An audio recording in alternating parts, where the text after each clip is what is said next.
Good evening, first of all, from Athens, from Greece. Actually, John, following this very interesting discussion you had before about tariffs in US and Europe, I'm wondering how we will be able to capture the interest of the audience talking about women in the energy sector.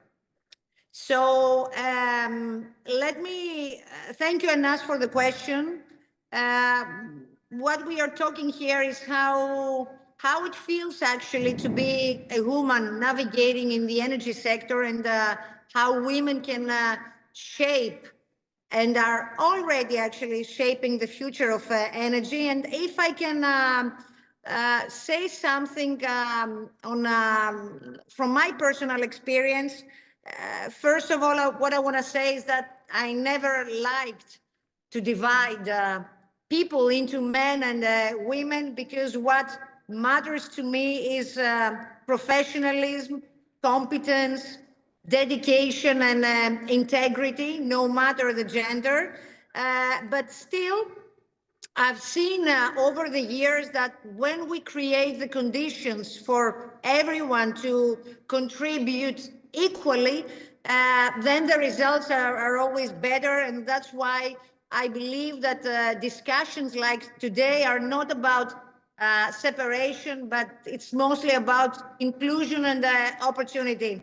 Reflecting on my personal journey, I didn't begin my career as an engineer or a scientist. I studied law, and somehow maybe life, politics, they brought me into the energy sector back in 2007, when I started working as legal advisor to the energy minister at that time.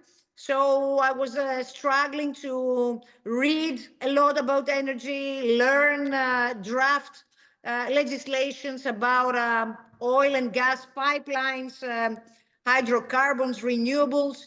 And from the very first day, I have to admit that I found myself surrounded by men, a lot of men. The energy sector is mainly dominated by men. It was tough, yeah, okay, because it's a technical field.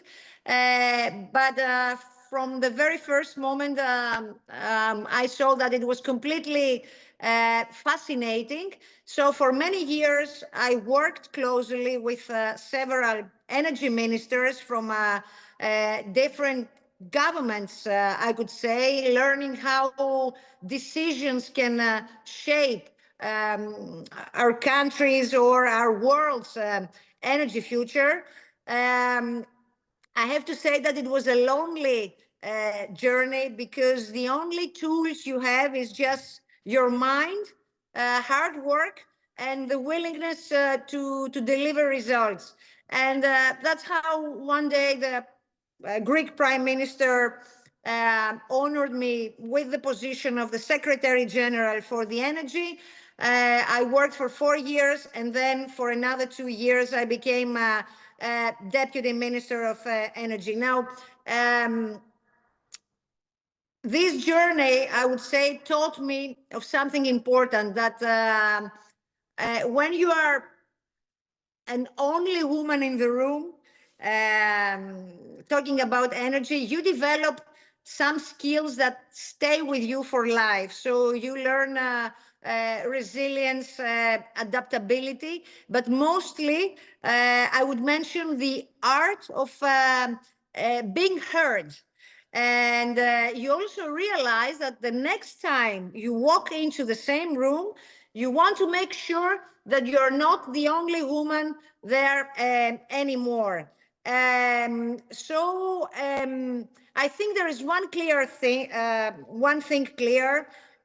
Women, yes, they have the knowledge, they have the passion, they have the ideas, but what is missing sometimes is the connection.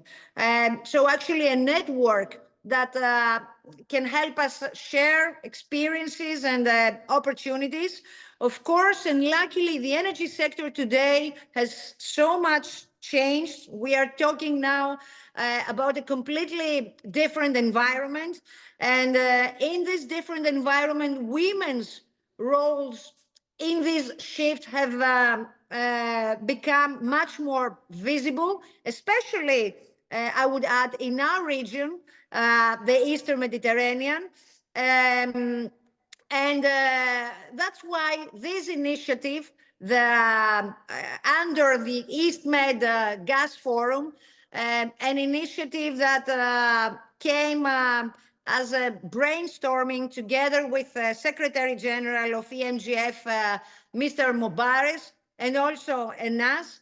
I believe that it came to the right moment, because it enables us to build with what is missing. And what is missing is bringing together governments, regulators, and companies as well, both international and national, in order to create an ecosystem that helps women go beyond of just being included.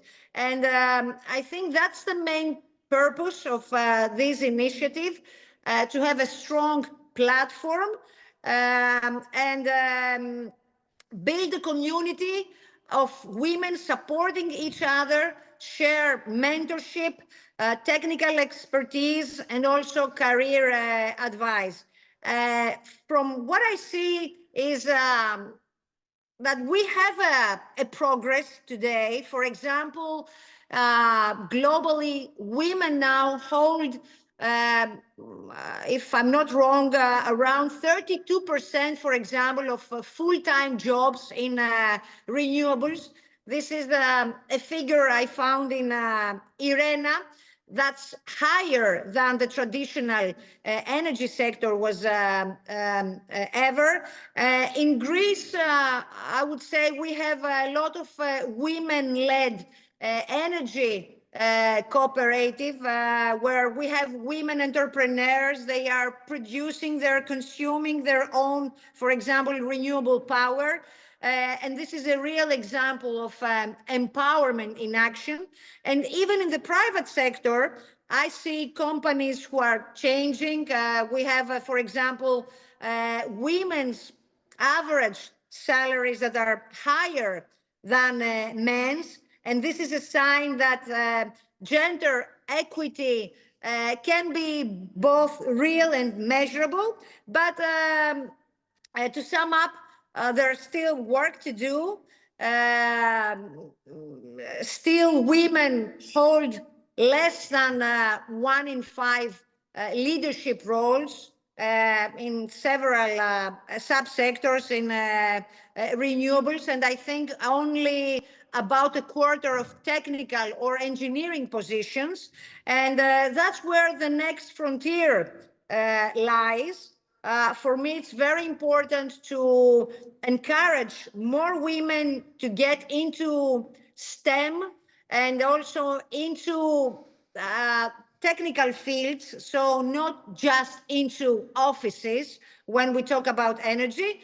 And here, I think that the role of European Union is very vital, with policies that promote women in science and technology, and also funding programs that support skills and career development, especially in clean energy.